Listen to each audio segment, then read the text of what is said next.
The first step in getting started on YouTube is to create your own company channel. If you already have a company channel, you can organically optimize your channel with the tips below. First up, selecting your channel name.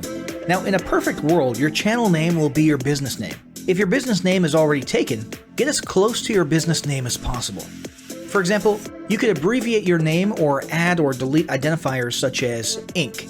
If the product or service you're promoting is singular or in a clear niche, try to look for a creative, catchy, and memorable channel name. However, you must be forward-thinking when you select your channel name.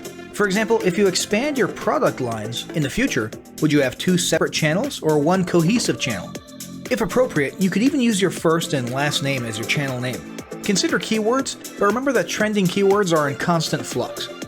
Currently, you can create up to 50 channels, but in most cases, it's more strategic and time efficient to have one channel with lots of videos and playlists, rather than several individual channels. But we'll talk more about strategy in the next segment. Next up, optimizing your images. If you're familiar with optimizing blog posts and website images prior to uploading them to your website, the concept is the same. This is one of those tiny details that many people underestimate or simply don't know exist, but can go a long way in organic YouTube and search engine optimization. The best way to optimize your images is to use Google Trends or a paid keyword tool to identify the best keywords. Then, name and save your YouTube profile pic and banner with the most suitable keywords.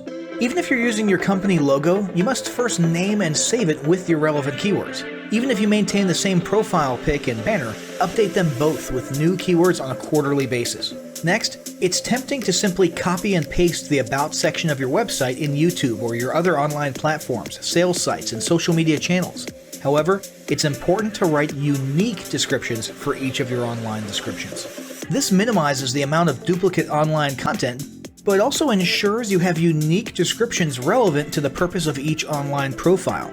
For example, your YouTube description should touch on the value you plan to add with your channel via videos, not just who your company is and what you do. Once you've written a few unique sentences or paragraphs, take the time to add the About section links to your website, other social platforms, and top trending news.